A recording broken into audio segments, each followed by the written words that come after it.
Bonjour, le thème d'un temps pour notre couple aujourd'hui sera la colère dans le couple quand la colère devient un mur entre les partenaires.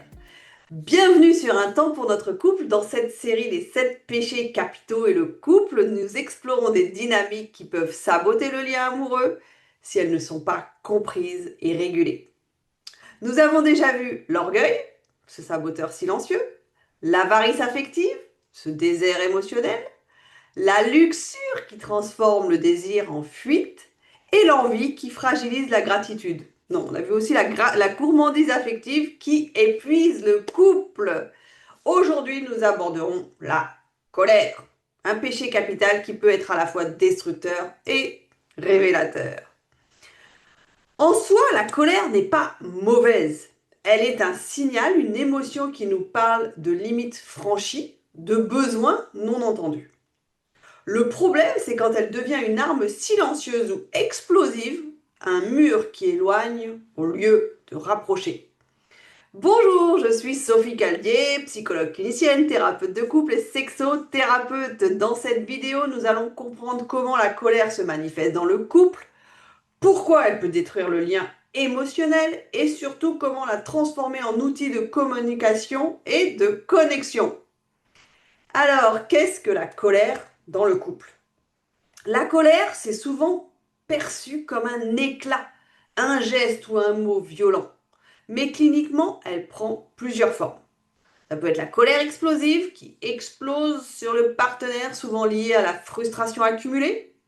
La colère passive ou silencieuse, le retrait, le mur, le refus de parler. La colère répétitive où les mêmes disputes tournent en boucle sans issue. Dans tous les cas, la colère indique une tension non régulée entre les besoins de chacun et la réalité du couple. Quels sont donc les dangers de la colère mal gérée? Quand la colère n'est pas régulée, elle crée des blessures émotionnelles profondes. Les mots, le silence ou le rejet laissent des traces durables. Peut créer également la peur et la distance. Chacun se protège, le dialogue se bloque et le couple se fragmente. Troisième point, un cercle vicieux. La colère engendre des rancunes, des reproches et chaque conflit devient plus lourd. Alors voilà des exemples cliniques que je rencontre souvent en séance, voilà des situations que je rencontre en séance. Je crie parce que je n'en peux plus de répéter la même chose. Je me tais pendant des jours et elle ne comprend jamais ce que je ressens. Chaque dispute devient un règlement de compte. Derrière ces comportements, il y a souvent des blessures anciennes, des besoins non entendus et un manque de stratégie pour gérer la tension. Voici un outil thérapeutique concret. Donc pour transformer la colère en outil constructif, je propose 2 pratiques. La respiration consciente avant l'échange. Quand vous sentez la colère monter, inspirez profondément 4 secondes, retenez 4 secondes, expirez 6 secondes. Vous pouvez le faire plusieurs fois, peut-être 3 fois. Cette pause permet de sortir du réflexe et d'éviter l'escalade. La deuxième méthode, c'est le message en jeu. Au lieu de blâmer, tu ne m'écoutes jamais, on appelle ça en thérapie le tu qui tue. Je me sens blessé quand je répète mes besoins sans être entendu. Le message en je réduit l'attaque, ouvre le dialogue et fait circuler l'émotion. Ces outils permettent de transformer la colère en un signal clair plutôt qu'un mur entre les partenaires. Le message clé, retenez donc ceci, la colère n'est pas l'ennemi du couple. Ce qui est dangereux, c'est la colère non régulée, répétitive et destructrice.